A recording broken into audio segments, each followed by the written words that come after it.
సంకల్పయాత్ర. ఇది రాజకీయ యాత్ర కాదు, దైవ సంకల్పం. దేవుడుకు మొక్కుకున్న మొక్కు, దేవుడు నాకు ఇచ్చిన నా కోరికను తీర్చినందుకు ఆయన మొక్కును రుణం తీర్చుకోవటమే.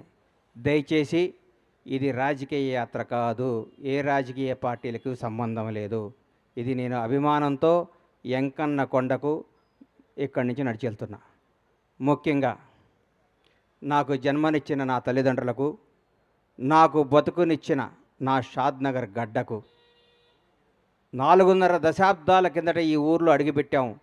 మామూలు కుటుంబంగా అడుగుపెట్టిన మాకు ఈ స్థాయి, ఈ స్టేటస్, ఈ అంతస్తు ఇచ్చిన ఈ షాద్నగర్ గడ్డ ఈ ప్రపంచంలో నాకు ఎంత ఇష్టమైన గడ్డ. అలాగే నా జీవితానికి అర్థం చెప్పి నేనున్నాను అని నన్ను ముందుకు నడిపించిన నా దైవ సమానులు పవన్ కళ్యాణ్ గారికి ఈ సందర్భంగా ఇంకొకసారి హృదయపూర్వక కృతజ్ఞతలు తెలియజేసుకుంటూ నా అడుగు ముందుకేస్తున్నాను. ఇది విచిత్రమో దైవ నిర్ణయమో నాకు తెలీదు. నేను హైదరాబాద్ మెగాస్టార్ చిరంజీవి గారిని చూద్దామని పోయా. ఫస్ట్ ఆయన హీరోగా నటించిన సినిమా నా థియేటర్లో ఆడుతుంది. ఈరోజు ఇక్కడ సంకల్ప యాత్ర మొదలు పెడుతున్నా. ఎందుకంటే నాకు అదృష్టం ఏమిటి, ఇది సంకల్పం.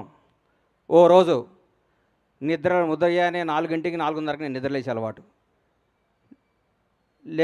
లేవంగానే నా ఫోన్ చూస్తే నంద్యాలలో చంద్రబాబు నాయుడు గారు అరెస్ట్ చేస్తున్నారు అని చెప్పారు.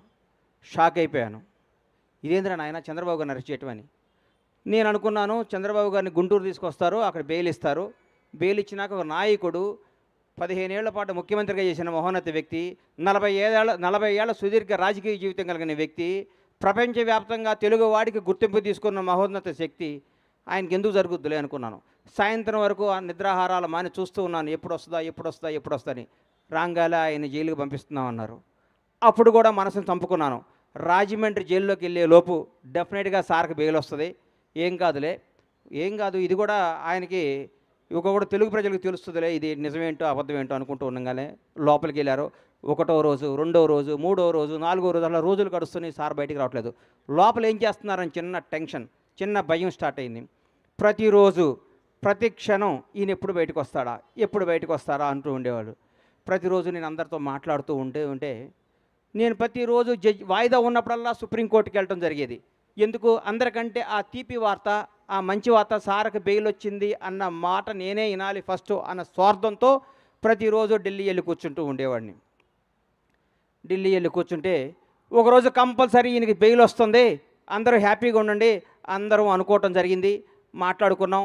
ఆ రోజు మా శివాజీకి చెప్పాను, శివయ్య ఈసారి సార్కి బెయిల్ వచ్చేస్తుంది, ఇంకా హ్యాపీ, ఇంకా ఏం కాదంటే మానాడు అన్న రోజు మా వాడు నీది యథార్థవాదే లోక విరోధి, వాడు యథార్థాలు మాట్లాడతాడు కాబట్టి మా తమ్ముడు ఎప్పుడు లోకానికి విరోధి అవుతుంటాడు. ఎవరు ఏమనుకున్నా, ఎవరు ఎన్ని అనుకున్నా, ఏదనుకున్నా మా వాడు స్టైల్ మారదు, మా వాడు పందా మారదు. ఇది ఏం చెప్పిందో అదే మాట్లాడతాడు. మనస్సాక్షినే మాట్లాడే వ్యక్తి శివాజీ నేను మాట్లాడుకున్నాను. ఎల్లంగాలే జడ్జి గారి ముందు కూర్చున్నాను. సార్ది వచ్చింది, బెయిల్ వస్తుంది, 1 గంటలో సార్ బెయిల్కి వచ్చేస్తుంది, హైదరాబాద్ వెళ్ళిపోతే ఆనందం చూస్తే ఆ గౌరవ న్యాయస్థానంలో ఆ జడ్జి గారు ఒకటే మాట అన్నారు, ఇది నాట్ బిఫోర్ మీ అని ఫైల్ పక్కన పడేశారు. గుండె జారిపోయింది. అప్పటికే దాదాపు 43 రోజులు 42 రోజులు అయిపోయింది. ఇంకెప్పుడు బెయిల్ వస్తుందని చిన్న భయం స్టార్ట్ అయింది. నడుచుకుంటూ బయటకు వచ్చాను. ఆకాశం వైపు చూశాను. 7 కొండల వాడు కనపడ్డాడు. అయ్యా మానవ మాత్రులు ఇది చేసే పనిలా కనిపిస్తలేదు, 7 కొండల వాడా చంద్రన్నన్న ప్రాణాలతో బయటికి తీసుకురా. భగవంతుడు సాక్షిగా చెప్తున్నా, చంద్రన్నన్న బయటకు ప్రాణాలతో తీసుకురా. ఆయనకు పదవి రావాలనో అధికారం రావాలి, ఇవన్నీ నేను మొక్కోలా. ప్రాణాలతో ఆయన బయటకు వస్తే నా గడప నుంచి నీ గడప దాకా నడిచొచ్చి నీ మొక్కు తీర్చుకుంటానయ్యా, నువ్వే చంద్రబాబు గారిని కాపాడాలని మొక్కోవటం జరిగింది. ఆ రోజు మామూలుగా వచ్చాను. తర్వాత ఉద్యతం కేబీఆర్ పార్క్ దగ్గర ఓ రోజు వచ్చి అందరు మీడియా వాళ్ళు, సార్ ఏం చెప్తారని మీడియా మొత్తులు అందరూ నన్ను అడిగారు. కేబీఆర్ పార్కుల్లోనో, ఔటర్ రింగ్ రోడ్లోనో, ఆస్ట్రేలియాలోనో, జపాన్లోనో, జర్మనీలోనో చంద్రబాబు జై అంటే కాదయ్యా, మీ ఊరు వెళ్ళండి, మీ స్వస్థలాలకు వెళ్ళండి, మీ ఊరు బొడ్రాయి దగ్గర కూర్చోండి, చంద్రన్న గురించి మాట్లాడండి. కరోనా వస్తే 2 సంవత్సరాలు ఇంట్లో కూర్చోలేదా? నెల రోజుల పాటు మనకి బతుకునిచ్చిన చంద్రబాబు నాయుడు గారి కోసం మనం నెల రోజులు కష్టపడలేమని ఉద్యమాన్ని తెలరేపితే సోదరిమణులు ఆ రోజు ఐటీ పీపుల్స్ అందరూ మన తేజస్విని కానీ ఆ టీం అందరు కానీ మా శివాజీ కానీ మేమందరం ఒక టీంగా వచ్చి గచ్చిబౌలిలో ఆ రోజు అద్భుతమైన జరిగి భగవంతుడి దయ వల్ల ఏడుకొండల వాని ఆశీస్సుల వల్ల దైవ సంకల్పంతో 52వ రోజు మహానేత తెలుగు జాతి గర్వించదగ్గ తెలుగు బిడ్డ నారా చంద్రబాబు నాయుడు గారు బయటకు వస్తుంటే నాలో టెన్షన్, ఏ విధంలో ఉన్నారో లోపల ఎట్లున్నారో 52 రోజుల పాటు ఎలా కుంగిపోయి ఉన్నారని బయటకు వస్తుంటే జూలు వడిచిన సింహంలాగా, తెలుగువాడి గర్వంలాగా, తెలుగువాడు తేజస్సులాగా ఎస్ నేనున్నా, ఈ జైళ్ళు ఈ వ్యక్తులు ఈ కుతంత్రాలను నేను చేయలేవు, తెలుగు ప్రజల కోసం నేనున్నాని అడిగేస్తుంటే ఆ ఉత్సాహంతో ఉర్రెక్కింది. ఆ రోజు నుంచి చంద్రన్న నీలాంటోడు తెలుగు జాతికి కావాలి కదా మొక్కొని ఆ మొక్కు తీరటానికి అడిగేస్తున్నాను. ఇది రాజకీయ యాత్ర కాదు, ఇది దయచేసి రాజకీయంగా కానీ కాంట్రవర్సీగా చూడొద్దని చేతులెత్తి నమస్కరిస్తూ మీకు తెలియజేసుకుంటూ ఈ యాత్ర విజయవంతం కావాలని, ఈ యాత్ర ద్వారా ఏడుకొండలవాడు ఆశీస్సులు పొందాలని, నాతో పాటు నా అడుగు ప్రతి చంద్రబాబు అభిమాని అడుగుది, ప్రతి తెలుగువాడి అభిమానం అడుగుది. ఈ అడుగు నాది కాదు, ఈ కోట్ల మంది తెలుగు ప్రజలు అడుగుది. జై చంద్రబాబు.